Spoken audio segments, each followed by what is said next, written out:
Welcome. I'm Riley Karsh. I'm Tova Kopan. We are thrilled to bring you the We Go Boldly podcast. Let's talk big burning questions, life changes, and maybe a bit of personal business. Let's be bold and brave together. Are you ready? I am. Here comes the show.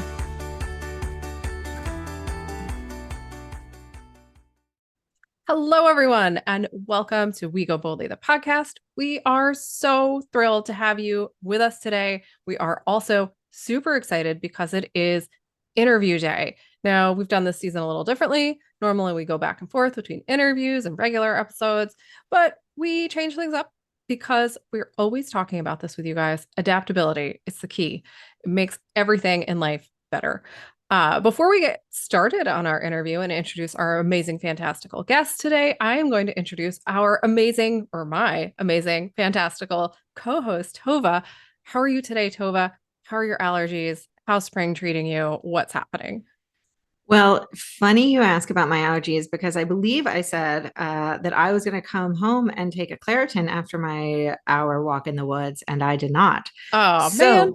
I know. So we'll see how my allergies are as the day goes on, but I am actually feeling like really good. It was a very, very, very busy weekend of all the kids' variety. Like I tell my kids, like I love watching you play. Sure. I just like watching you do stuff because I'm Yeah. always like, if you don't want to keep playing sports, that's okay. I'll watch you do something else. But like it was a good weekend. I one of my goals this year and for the last many years was to learn chess, and I feel like this weekend I did like my first step towards that. Very So it was nice. exciting. And this morning I did not have the time for a walk, but it was a beautiful day, and I just like knew in my hearts of hearts that I needed a walk. And I also had meditated this morning, and I wrote in my journal, and I did all these things that I have not been doing recently. So I'm like buzzed off my just like all of it. I love it. It's spring. It's like a restart for so many reasons. And before we dive into our interview, I just want to highlight this because sometimes people think they can only restart at like the new year or on their birthday or I don't know, some specific day of the year. Not true. You can do things at any time. It's never too late. It's never too early. It's always the right time to reset and to like move forward. It's great. I'm also having the same experience, which I find interesting that we are so in sync. It's so true. So true. And I am very excited because I'm going to jump right in and introduce our guest because I'm super excited. But I will also say that this is also a testament to adaptability because this morning I decided that I was going to get up. I didn't really have time because one kid had to be dropped off early to like go for my walk. And I said, you know what? I could really use my morning routine this morning. I could use the morning to not be rushed. So I'm going to forego a walk today because I really don't have time for it. And then I think something in me was like, you need this walk. You will figure it out. And I actually made a list of things to do on my walk. I didn't do them. I just looked at memes for most of it. But I made a plan to do on my walk because I knew that if I wanted to bring my A game to this interview, to this day, to this week, that's what I needed. So I think it's also a testament to just like really listening to what you need. Yeah. What I need right now is to introduce our fantastic guest. I am so excited. I'm excited to have her as a guest. I'm excited to know her as a human being. And so we want to welcome to the show our dear friend and now all of your new friend, Natalie Roisman. A little about Natalie before we get started. She is, and I don't normally just grab someone's description on LinkedIn, but I love this so much, and it's so true. A strategic thinker, problem solver, connector, and writer.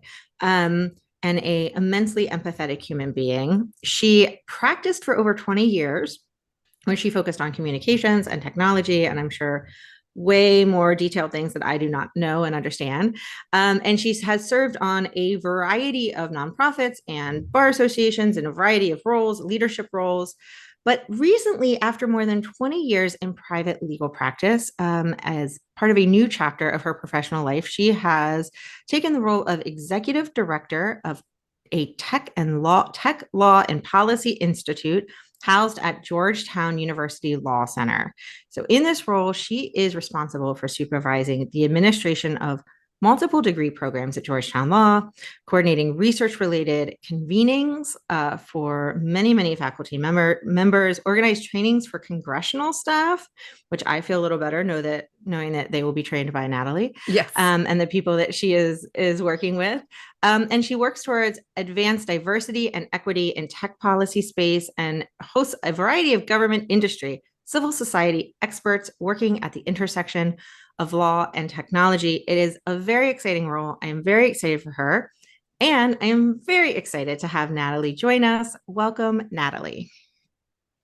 Wow. Thank you, Tova. That was really a nice introduction. I feel like we should just wrap up now because I'm not really sure what I can contribute that will top the very kind way that you introduced me. I am thrilled to be here with you and Riley. Well, we are so excited to have you on the show. And I want to, just before we dive right in, I want to say, like, it's such an experience to have someone read or list out your sort of accolades to you. And it can be very uncomfortable for a lot of people. And I want to note that, like, it's okay to, bask in your own glow, right? Like, to take all of this, like, amazing stuff that you've done and say, I've done some amazing stuff and I'm currently doing amazing stuff and I'm super awesome, which is how we feel about you. And we want to make sure everyone else knows it as well. So let's dive in. Season 8, we're talking about unlocking what holds us back. I think that you've done a lot of that, Natalie. And so I want to just dive into a hard question. That's how we do things around here. What do you think is the way in which you have unlocked your purpose and passion in life? Because it really seems like you have, and you're following a purpose-driven life. So what do you think got you there? Well, you really are starting hard, aren't you? Yes. We don't do light around here. No warm. No small talk. Color. Right. Like, hey, what's your favorite season? Football season. Right. Yeah, I was thinking about the theme of this season for your podcast. And I thought, on the one hand, yes, absolutely. I have somehow figured out, at least for this stage in my life, how to do that. And on the other hand, and I don't mean for this to be like a cop-out answer, I didn't feel like I had a choice. And what I mean by that is I had certain things that I felt called to do. And I was not able, or certainly not comfortable, not having those things incorporated in my life daily. And so I started gradually making these things part of my life, and I'll provide a little more detail on that in a minute. And then became clear I can't do it all, certainly not all at the same time. And I needed to realign the way that I was thinking about things so that the job that I was actually being paid for, because I don't have the luxury, as most people do not, of being independently wealthy and getting to spend every day just doing the thing that I want to do, regardless of whether someone pays me for it. I felt I needed to find something different to do where the job aligned better with how I wanted to spend most of my time. So let me back up for a minute on that. Like Tova said, I was a practicing lawyer for many years. I worked primarily in law firms. I had a brief stint in the government. I probably would have spent longer in public service had the politics of the situation been different at the time that I served. But I felt that, my career and frankly, my mental health was best served by moving back to private practice when I did. And I had many, many great years there. And one of the things that I feel is really important to communicate is I absolutely love what I'm doing now. And at the same time, I am sure that I couldn't be doing what I'm doing now. And I certainly couldn't be doing it well if I hadn't done the things that I did previously. So there's nothing about this pivot to something different after 20 years of private practice that I view or intend for anyone else to view as some sort of indictment of how I spent the past 2 decades, right? It is just literally, like Tova said, the next chapter. But what was increasingly happening for me was that I found I cared so deeply about equity in the legal space, in the legal profession, in the tech, media, and telecom fields. I cared so much about, how associates were trained, about hiring processes, about, ways of bringing together colleagues, all these kinds of things that were kind of around the edges of what a core legal private practice is. And for many years, the balance was fine because I loved client service. I really liked, frankly, the intellectual challenges of being in a firm, and derived a great amount of satisfaction and joy from doing that. And then things shifted, right? And I started to feel like, it's not that I don't like my clients, I do. It's not that I don't like my colleagues, I do. It's just that when I wake up each morning, the way I want to be spending the day is a lot less that core practice of law and a lot more these other things. And at some point, I mean, law firms are businesses, right? Even the best law firms, which I think was true of the law firm that I came from. And so how I wanted to prioritize my time just didn't match anymore, right? With what a law firm is intended primarily to do.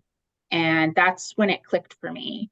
And in fact, the managing partner of my old firm, who is a good friend and mentor and kind of career guru and just generally all around wonderful person, said to me, I just wish that you felt fulfilled here.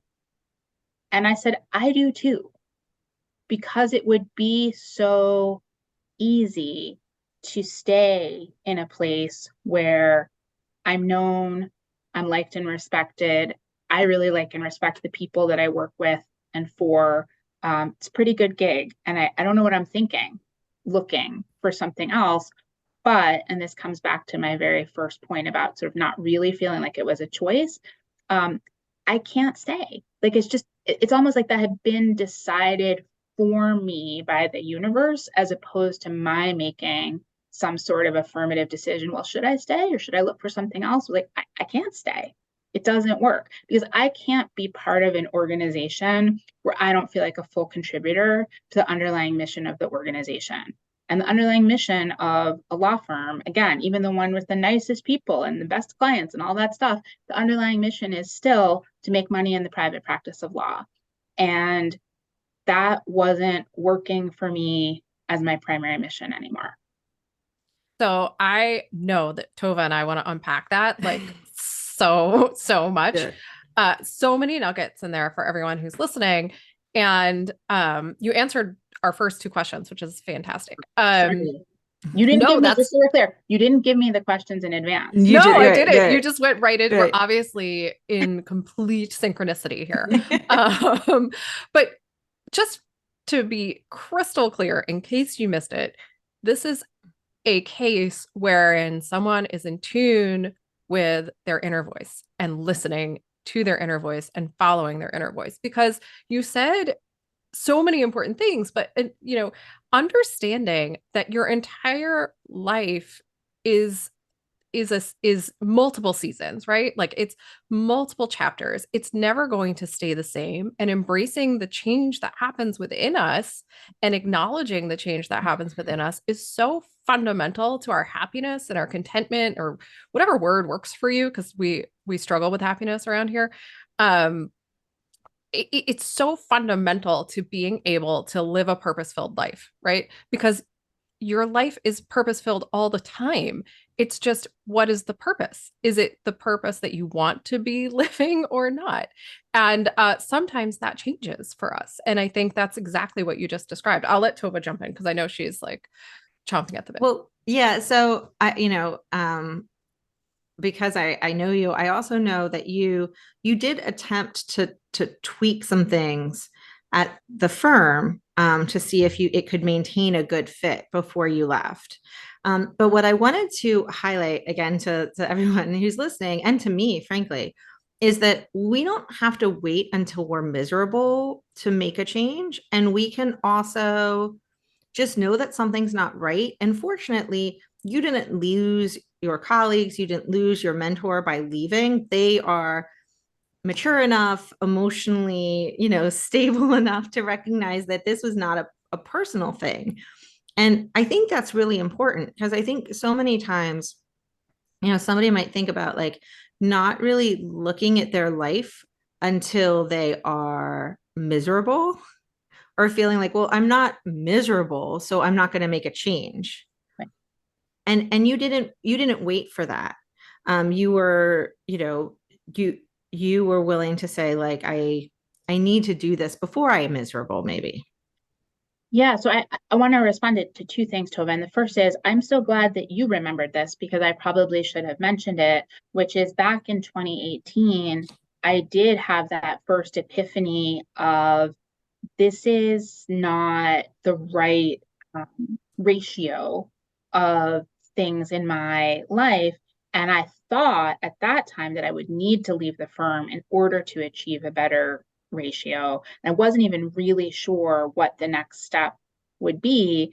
And because I did work with such great people who absolutely, as you said, it's like on the one hand, they don't take things personally because they don't view it as, about them. But on the other hand, they take it very personally in the sense of understanding me as a person, right? And like what I need and who I am. And so it was through a series of those conversations that the firm management said to me, well, what if you stayed here and we created something different? And I was very clear and said, well, don't do it just to keep me because that's not going to be effective or great outcome for either of us. And they said, no, we think that what you're talking about in terms of diversity, equity, and inclusion, what you're talking about in terms of pro bono, what you're talking about in terms of helping to formalize some of the things that already are an informal part of the culture at the firm, those really are important to the people here, important to people we want to attract, important to our clients. And so it was at that point that I became I stayed a partner at the firm, and I also became the firm's first director of social responsibility. And that was something that for several years was really quite a good fit. And of course, over the course of the pandemic, to be able to have that as part of my portfolio was really important to me. So that was one thing I wanted to follow up on.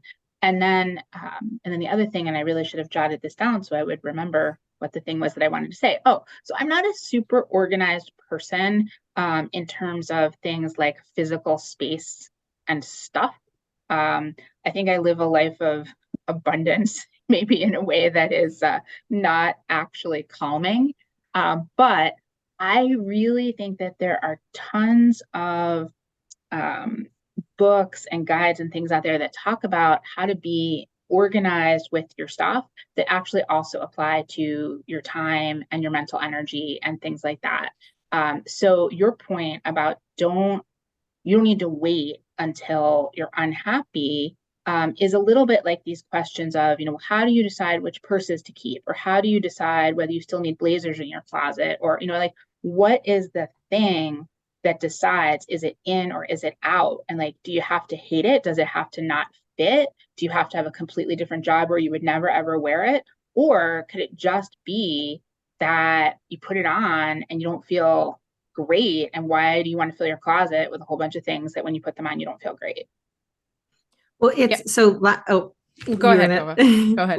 Last season, maybe, they blur sometimes. We talked a lot about burnout and like busyness for busyness sake. And one thing that we talked about a lot more was saying no. And so if it's not it's like, does this bring me joy? If it's not a hell yes, it's a no.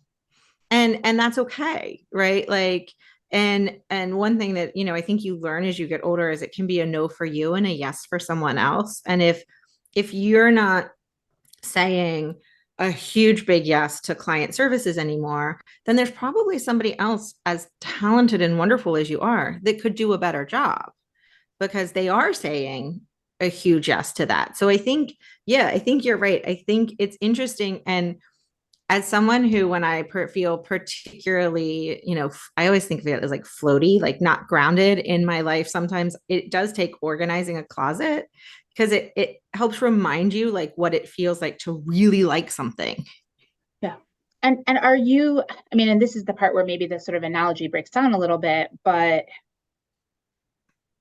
this is not true for everybody, right? Some people can be absolutely great contributors, even if they aren't deriving fantastic joy from what they're doing, because I don't want to suggest that everybody has to maximize what they do as their paid job. There are other ways to do that in your life. Okay. But for me, knowing who I am and how I operate. I felt like I was doing a disservice, not just to myself, but to my colleagues, because if I'm not dialed in 110%, then I'm not me. And Yeah. so they weren't getting, or I could see projecting ahead that they wouldn't be getting all that I could give. And that's not fair, right? It's not fair to the people that I work with and not fair to the people whom I work for. And that was part of it as well. I think one very important thing to keep in mind is if we are taking up space and not deriving joy from it, not fueling our own purpose, not sort of putting our effort into it, then we're taking away space from someone else who, and you said this, Tova, but I just want to highlight it because it's something that I learned later in life and wish I had understood when I was younger and felt like I had to do everything all the time and be in charge of everything all the time. There's almost always somebody else who can do it, right? And who may want to be doing the thing that you don't want to be doing. And so allowing other people to step into their power is a gift. And it's something that we all would benefit from, right? Like, and so if you remember that when you're worried about leaving something or worried about letting people down, it actually makes things a lot easier for yourself. And like I said, it's a gift to other people to allow them to have that space to step into their power. Well, and I do want to just take it just like one more step further, because I do think it's really important, like what you said, Natalie, which is not every job is you pursuing your passion. No. Loads of people do that outside of their job. And also, we recognize that almost everybody has to work. But I think that there are people like you go through a grocery store and you talk to the cashier. And I don't think most people grow up and say, I want to work as a grocery store as a cashier. But you meet the people who genuinely enjoy interacting with the public every day and who maybe like the rhythm of like ringing things up and can handle the ups and downs when somebody's unhappy and they like the troubleshooting if something doesn't work well. And so it's a good fit for them for that season in their life and it helps pay bills. And I look at my uncle who used to be in like he was like a manager of a Toys R Us. And now he's like sort of retired, but also doesn't like to be retired. So he works all the time. And all he does is he stocks shelves and he loves it. He loves to go and stock shelves and just be like not dealing with the public anymore and just like chill out and have a place to go every day. And there are loads of people who would be miserable with that job, but he's not. He just chills Right. and stocks the shelves. And so I think that, everybody needs to work. Not everybody's going to have a job that brings them joy every day. Well, even if you have a job that is your passion and purpose, it's not going to bring you joy every day. But I do think that we can all find something, and hopefully it is your job or something within your job that does speak to you, whether it is that you like to interact with your coworkers or you like the rhythm of the organization whatever it is. And so I do think it's important that, I think it's important to have these thoughts because oftentimes I think people end up in jobs without actually realizing how they got there. And if they think about it, what they'll realize is they really do like a lot of aspects of their job. They just didn't realize they did. Yeah.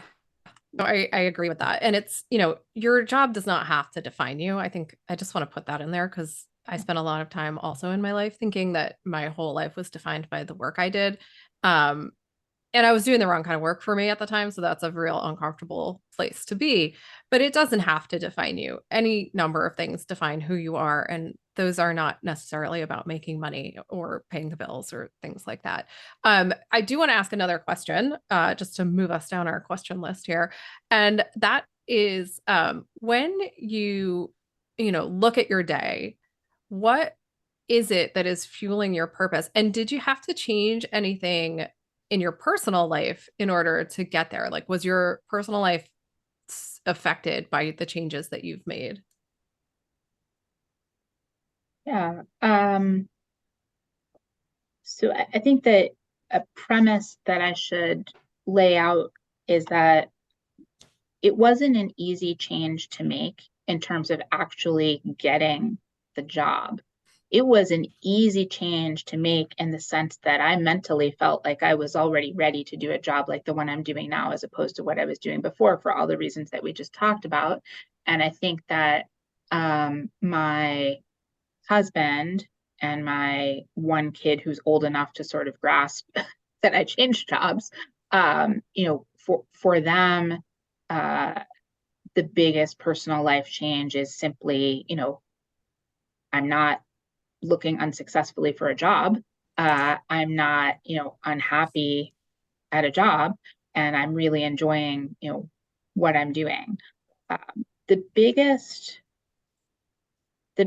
changes, I mean, first I had to sort of fight to prove that somebody who was coming from the private practice of law could succeed in a different environment that wasn't directly adjacent to that, right?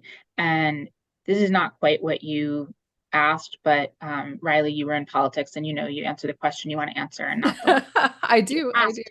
uh, I think that all of us need to do a much better job at understanding that what someone has done previously does not have to serve as a limitation on what they can do next. And that if they can envision themselves doing something different and they have all the pieces, that is really worth looking at, considering, and giving a chance to.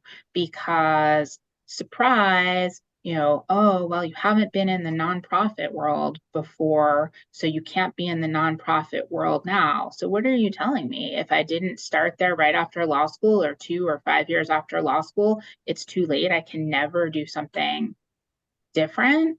I mean, that just can't be the way that we approach this, because we have these conversations about take risks, go boldly, do these things in your life. And on the other end is someone, and in my opinion, some of the recruiters have been sort of the worst gatekeepers on these kinds of things. They're like, yeah, we could see on paper that you could be really good on this, but you're not a typical candidate and you haven't succeeded in this space previously. So we're not going to pass you on to the people who are doing the hiring, because that's a high risk situation for us. And we have people who are lower risk, maybe not as exciting, but lower risk. We're going to do them instead. And it's just like, are you kidding me? Have some vision. And I am the most risk averse person for, sort of like real life things like, climbing or skydiving or investing or whatever, right? But when it comes to something professional, I mean, why not just see, think differently about it. Now I don't even remember what the question was you asked, Riley, because I wanted to really make the point that like it's one thing, like part of the equation is for someone who wants to make a change to say, I want to make a change. But part of the equation is also for the people on the other end to be open to the idea of, you know what? She seems to know what she's talking about. Everybody who's worked with her says that she'd be really dynamic and incredible for organizational change. Why not? Yeah, when we're talking about employment, I think that's the larger part of the equation, right? Getting yourself to the point where you're ready to make a change, take a leap, move forward is hard, and it's personally risky, right? But culturally, we have this awful tendency to discount people's lived experience and to say that, individuals, if they haven't followed the roadmap that society has laid out for them, couldn't possibly get to the end that they intend to get to, right? And I certainly have experienced this. I experienced this as a mom in politics. It's something I've talked about at length, resume gaps, taking time off to care for aging parents, to care for children, taking time off for your mental health, because that's a real thing that people need to do, should not impact the way in which the world views their capability. That doesn't make any sense because it's proven just not to be accurate, right? But I think most corporations and even in the public interest sector certainly still subscribe to those antiquated beliefs. I do, however, hope and feel hopeful about it changing. There's so many organizations now working towards changing the way, in particular, because I work in the mom land, in particular with moms returning to work. So I think it's such an important point, but I do want to push you a little bit. Don't get mad, I hope, to talking about how the changes you've made have impacted you personally, right? Because yes, all of these larger issues are important, but when we started the podcast, it was with the understanding that we have to start at the beginning in order to actually get to the social change, right? And the beginning is us. The beginning is our individual experiences.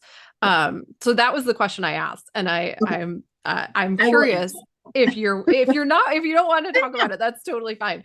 But I'm curious to understand, what the personal impacts on your life have been. Has it changed your relationship with your kids? Has it made you sleep better at night? Like what's happening for you? Yeah. Well, and you know what? I'm going to jump in and give you a 10-second break, and we're going to take a quick break because otherwise we're never going to take a break. So Yes, you that's think true. on it, and then we'll come back with a quick break. Sounds good.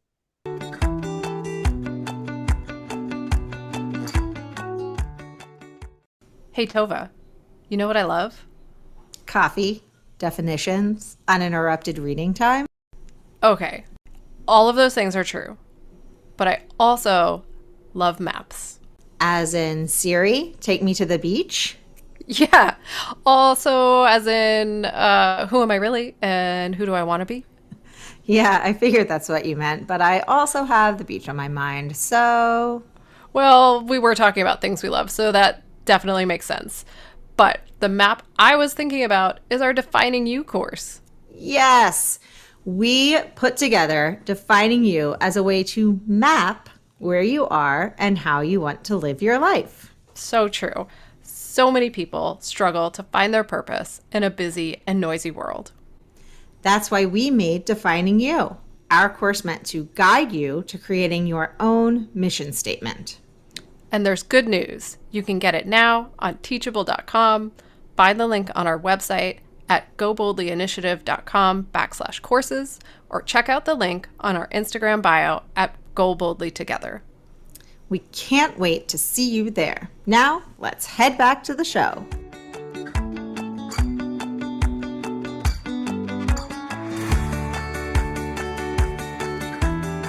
Okay. All right. So welcome back, Natalie. Now you're on the hot seat to answer that question after you've had a brief moment to think. Yeah. And I should explain, I'm a very systemic thinker. So when you tee something up for me and I have identified that there's a systemic issue, I'm always going to go there. Oh, first. definitely.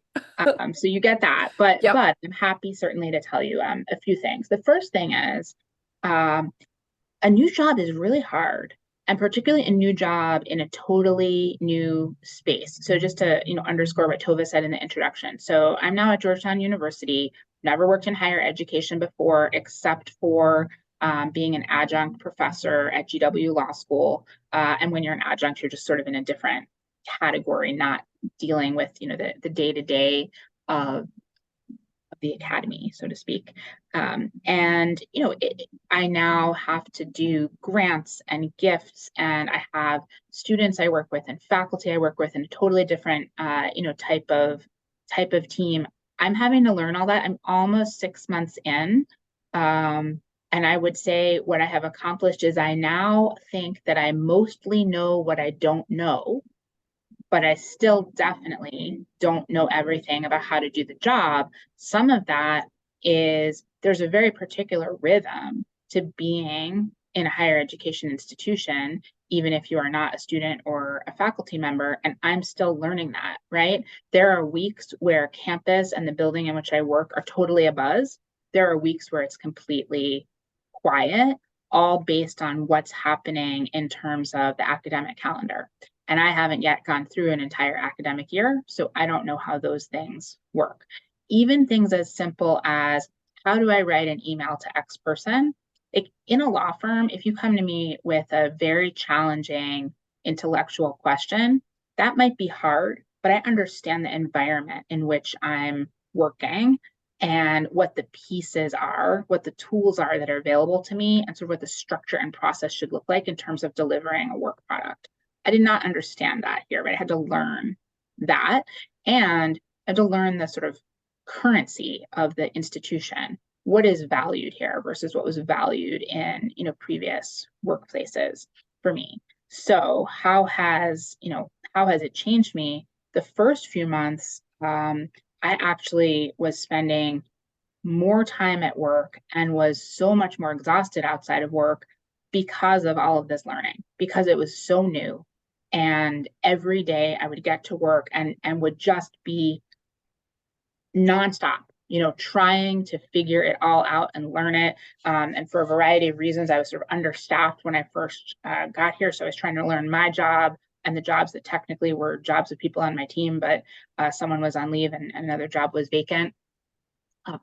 So I mean, my husband picked up a ton of the slack during that period, and I'm really grateful to him for doing that, for shuttling the kids all the places all the many, many places that they need to be, and just, supporting this change. Now, since the beginning of 2023, even though it's in the middle of the academic year, I've been able to take a little bit of a breath. My team is, fully staffed at this point. That helps. And I'm also, and this is a really big thing. So when you're in private practice, and I don't think being a lawyer is unique in this way. There's other types of client service industries. There's other types of, places where you have immediate needs that develop, to which you need to respond, always be on call, things like that. I am learning, not succeeding yet, but learning that everything is not an emergency, and I don't have to be available 24/7. And while maybe I'd like to coach people who are working in private practice that they could do a lot of things to help make their mental health better, at the end of the day, if your job is to serve clients, and if your clients need to be able to turn quickly because of things that the government does that are unpredictable, then you don't really have an option but to be at least theoretically available 24/7. Nobody should work 24/7. It's unhealthy, it's inhumane, like that's just a non-starter, right? But being available is different from working. And I don't think that it's unreasonable in a law firm environment for there to be, emergencies, and for clients who have things that happen, whether in their company or in the marketplace, or because of something that the government does or something somebody says on Twitter, or who knows what, right? Like they have an emergency, they go to their law firm, and now the law firm has to provide the lawyers to work on that emergency. That's the business model. That's not unreasonable, but that's no longer the business model in which I work, right? So I am learning to shift to a different model, a model that says, are there sometimes going to be things that are urgent? Yeah, of course, in any workplace, there's things that are urgent, and I might be the executive director of the institute that I run, but I still answer to faculty, I still answer to the administration, I still answer to students if there's something that somebody really needs and needs quickly. But those issues are few and far between, and there are ways for people to reach me other than my having to sort of sit on top of my email constantly, which is part of what being a law firm lawyer looks like. So that's been a big shift. How that looks, to my kids, I don't know. But I certainly am trying to be more present for them. I don't know that I'm really working fewer hours. I think I'm just turning it off better. So, I know you had mentioned this is going to be like a very long question. I'm not actually sure what the question is yet, but just well, don't worry, I'll forget it and choose not to answer it by the time. Fair enough. Excellent. So I wanted to mention, and we don't even, I mean, we can talk about this if you feel like it, but we don't have to. I know, like you mentioned, like making sure you had things got better when you got a team around you. And part of that, like you said, was maternity leave and just open space. But you also spoke about your husband picking up the slack. And I also, a long time ago, I was going to ask a question about the fact that, you knew that you could do this position, even if the recruiters didn't. And I know at least one friend, and I assume there were a lot more other people that you would talk to on the phone occasionally saying, once they figure out that they should hire you, whoever hires you is going to realize how spectacular you are. So I do want to highlight that there's like a team, like it's important to surround ourselves with people who support us, well, whether it's on the phone or like in person, picking up the slack, like that really does make a huge difference. But that's not my question. I just wanted to highlight that. So my question has more to do with teaching all of these things that you've learned in the last, 5 to 20 years. To your children, right? Because I know you have a child who is older and like starting to get close to making like big life decisions. And then you have two younger children, and I know at the very least one of them is a pretty big risk taker, maybe both of them, but different kinds of risk than you, less calculated perhaps. And like, how do you teach them?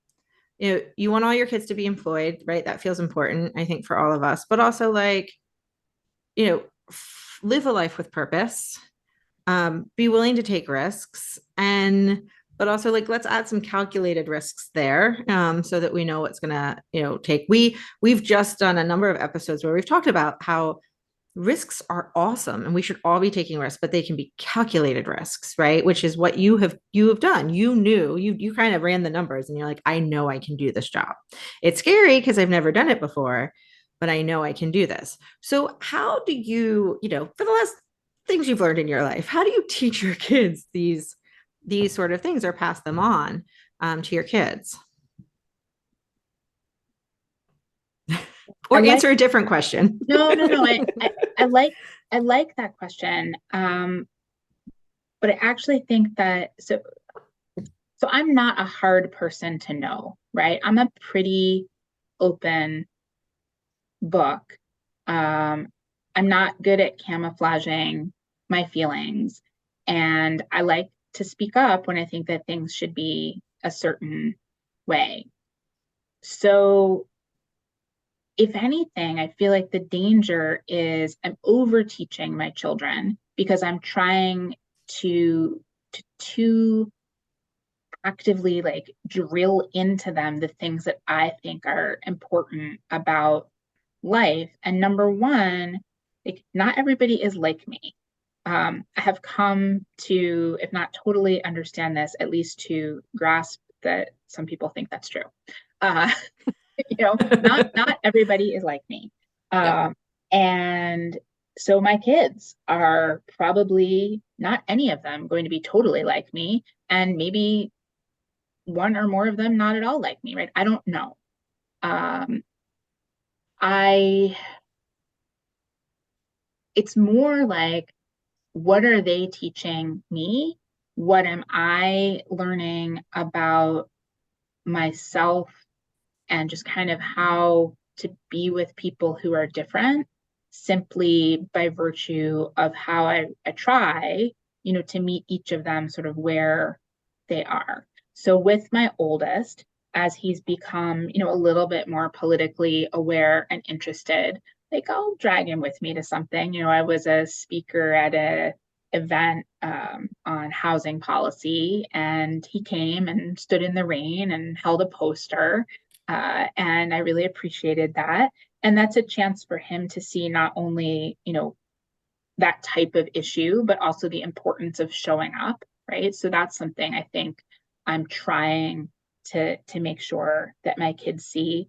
But also I'm trying very hard to walk the walk with respect to issues of diversity, equity, and inclusion, right? So that isn't something that I'm turning on when I get to work and then flipping some switch, right? I'm trying to make sure that my kids all see and understand how we can infuse that into really almost everything we do, right? You look around in a space, who's not here, whose voice isn't being heard from. Riley, I was thinking about your point before about, people who take time off, whether it's for, to care for young children or to care for elderly relatives or what, have you. And then that's a kind of diversity too, right? How are we making sure that all different types of voices and perspectives are represented? So I talk a lot, with the kids about those kinds of things. I guess really, and Toba, your point about risk tolerance is so interesting there, right? For at least one, possibly two of my kids, I don't have to teach them to take risks. That's how they're wired, at least in some aspects.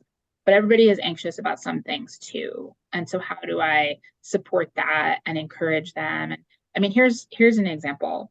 So my youngest, who is in kindergarten, loves soccer and happens to be extraordinarily good at soccer. And he had a soccer game yesterday. Again, it's kindergarten soccer, so let's not sort of overstate the situation. But his team, I think, scored 8 goals and he scored 6 of them. And he's just really fast and really good and just has an innate sense, of what to do with the ball. And I can say all this because my younger 2 children are adopted, so I've contributed nothing genetically to the fact that he's quite good at this. And because of how things have been, going for the last couple months with him, he really needed the affirmation of feeling really good about the fact that he scored these 6 goals, right? And I was wrestling a little bit with how to build him up. And at the same time, try to include lessons of sportsmanship and could we pass the ball and how does the other team feel because they only scored 3 goals. And then at some point, I was like, just stop, Natalie. Like, what does he most need right now? He most needs to feel really good about himself, and he scored 6 goals. And so maybe we don't have to teach 25 life lessons and put the whole thing in context and see everybody's perspective and like just like way to go. Yeah. So again, this is an example of I'm doing much more of the learning instead of the teaching. I just relate to all of that on every level with my kids. Because it's as people who are both self-aware and world aware. I don't know. I'm making up that phrase. It is so hard not to sort of overwhelm your kids with your values and your beliefs and life lessons, right? Like everything is a lesson, of course, right? Like that's how we grow, that's how we learn, but we don't have to teach every lesson. And that is such a hard thing to do as people who want to raise good, kind people. But the thing that I heard the most in what you were saying, and it actually makes me feel really good about my own life, so thank you, is that living your values is teaching your kids, right? Like they're teaching us all the time that when I became a mother, I swear I had like a personality transplant. Things changed dramatically for me in the sense that I became so much more willing to learn, grow, take risks, put myself out there because I wanted that for my kids. But living your values really impacts not just your kids, but your marriage, if you're married, your relationships with your friends, your relationships at work, and most importantly, your relationship with yourself. We don't have much time left because we have just been chatting and it's wonderful, but I do want to talk a little bit about failure and failure and how that has affected your life, how you deal with failure, because I think particularly as women of our generation, we have not been allowed to fail. And we've been taught to feel really terrible about every failure. And so I'm curious to hear how you deal with it. And I'm curious for our listeners to maybe take some lessons away from those experiences in your life. Failure makes me super uncomfortable to do it and to talk about it. I'm winning with all the uncomfortable questions today. So there's that. I mean, sort of the first part of that is like what constitutes failure, like by whose measurement? Because I would tell you, I mean, I could give you a list, right? If I were willing to push through the discomfort of it, I could give you a list of all the ways that I have failed. But I'm also self-aware enough to recognize that I'm also self-aware enough to recognize that that not everybody else considers those things to be failures. right? Or might be more willing to excuse or just be fine with it maybe than I am. I'm pretty hard on myself in that way. I mean, look, I don't really have an entrepreneurial spirit. Okay, so there's that thing in the tech sector and like Silicon Valley in particular, where the whole goal is to fail, because if you haven't failed, you haven't been sort of trying hard enough. And I guess that's one way of being, and that's not my way. The things I'm willing to take risks on are, number one, how I spend my time, right? If something seems like I'd really enjoy it or find fulfillment in it, or it arguably, fits with a personal mission or whatever. And sometimes those things really pan out well, and sometimes they don't, but you can't know unless you give it a shot. In this new job, I'm weighing, I really don't want to have failures, but the only way to not have failures is to not try anything. And that doesn't seem like a good option. So sometimes the things are little, right? Somebody says, let's do an event on X, or let's host this at such and such a time, or let's invite, so-and-so. And say, okay, I haven't been here long enough to know if people will come to an event at that time, or if people want to hear that kind of person, but I'm willing to give it a try. And my team and I will handle the logistics, and we'll put it together, and we'll see what happens. And some of those have been better subscribed than we thought. Some of them not as much. I think I'm at the point right now where I haven't really put myself out in a way that has a huge risk of failing. I mean, other than just taking on a new job in which I didn't have experience previously with something like this. But I think there will come a point in the future, once I get settled and I know what I'm doing, maybe I will do more writing. Maybe I will get back in the classroom. I am bringing on 2 attorneys this fall. Well, they're not attorneys yet. They actually are about to graduate from law school. And then they will take the bar exam, and then they will come and they will work here as justice fellows at the Tech Institute. And, I have to decide, what are they going to work on, and what is their year going to look like, both for them and for the benefit of the institution. And I haven't done that before, right? So it could be a failure. I hope it won't be.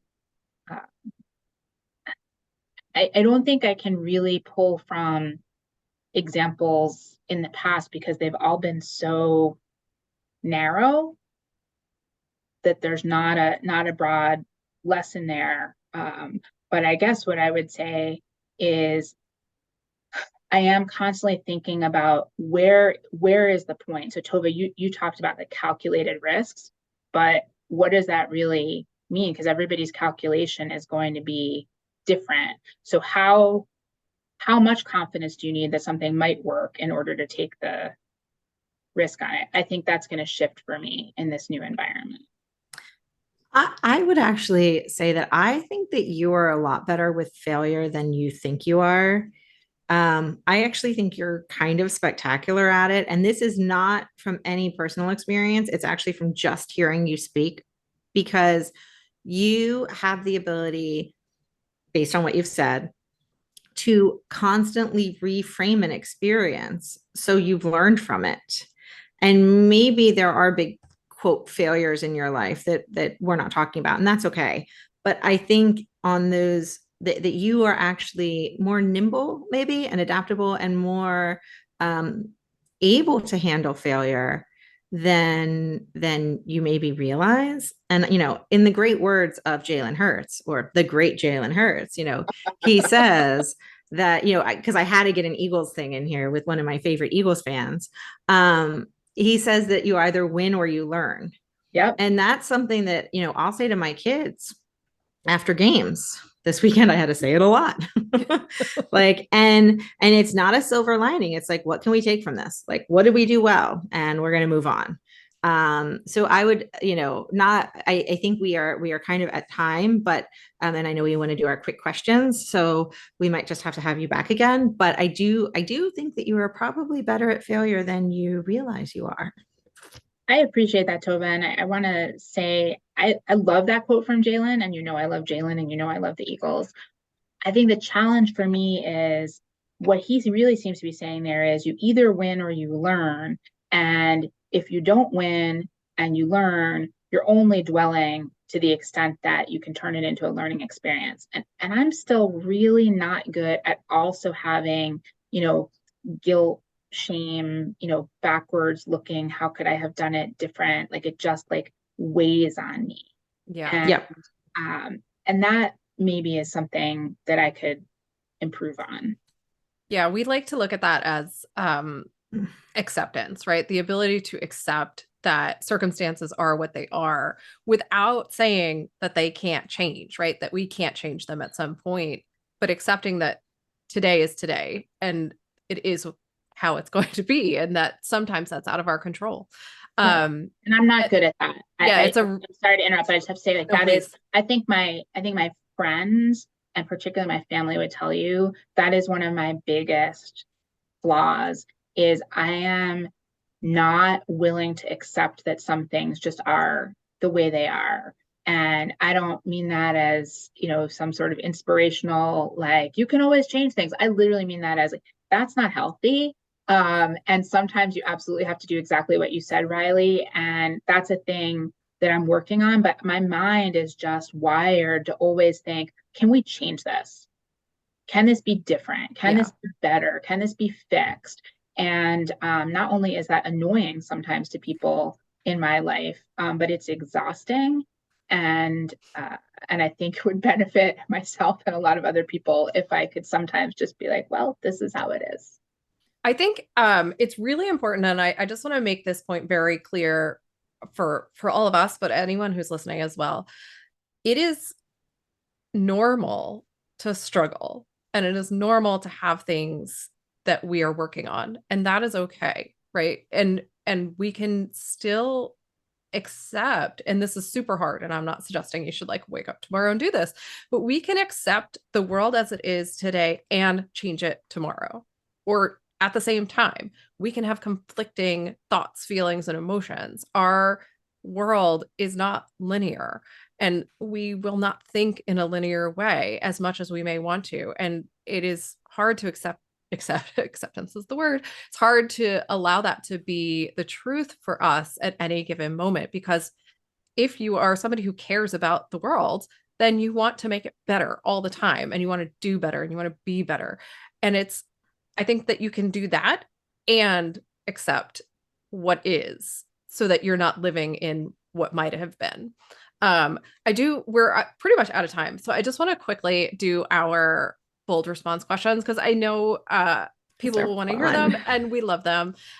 So I'm going to put you in the hot seat again, Natalie, and we are going to ask you 5 questions.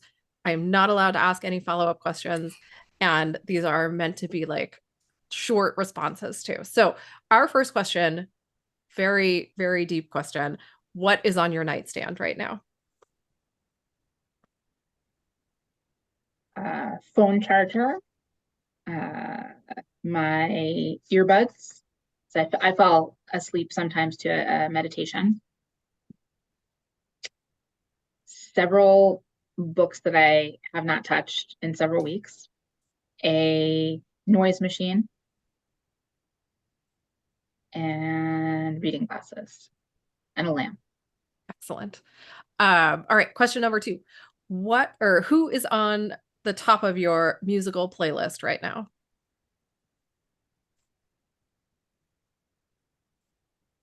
I should have a quick answer to that, right? I didn't when Tova asked me, so. Well, and I knew the question. Yeah, I mean, I have one kid who only wants to listen to Hamilton. I have another kid who has her Disney princess playlist. So I definitely am getting a lot of those. I think for me, I usually will go back to Billy Joel. Love it. Love that. All right, number 3. What is one thing you haven't done yet that you always wanted to do?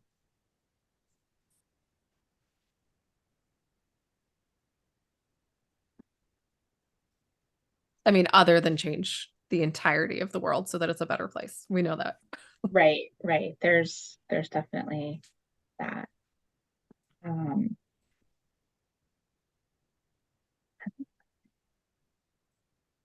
I want to go to Hawaii. Excellent. Okay. So those are things that you can accomplish. That's great. Or that is a thing you can accomplish. What is your favorite beverage? Hot chocolate with a shot of butterscotch schnapps. Ooh, that Oh my sounds delicious. gosh. Okay, last one. Aside from necessities, what one thing could you not go a day without? People, right? You literally Yeah, I mean, think people are a necessity, personally. well, it depends on the day. Well, True that is a story. solid point. My kids were away all weekend, so I feel that way today. And not go a day. Sunshine. I like it. Yeah. So that is all of our questions for today. I mean, we could talk to you forever, obviously. Where can people find you on social media, or where can they find your work stuff, or whatever you would like to share with the audience, if anything? You don't have to. No, I'm happy to. We didn't get a chance to talk a lot about my actual job that I'm doing now, but I'm always thrilled to talk with people about that if they have an interest in tech, law, and policy, access to justice, teaching students, DEI, any of that. I am at the Georgetown Law Institute for Technology, Law, and Policy. I'm on LinkedIn and happy to connect with anybody. All right. So we'll share all that in the show notes, everyone, and on our posts so that you can find Natalie and find all the amazing work she is doing. We are so grateful that you were on the show today. I hope you had fun. We had a great time, I know. With that, we will be back next week with another episode on unlocking what is holding you back. Thanks, everyone.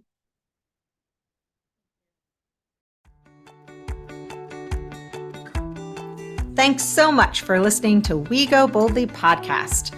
We know you're busy and we love spending time with you. If you enjoyed this week's episode, let us know. Head to Apple Podcasts right now to rate and review our show. While you're there, be sure to click that subscribe button. Want more us time? Follow us on all the socials at Go Boldly Together.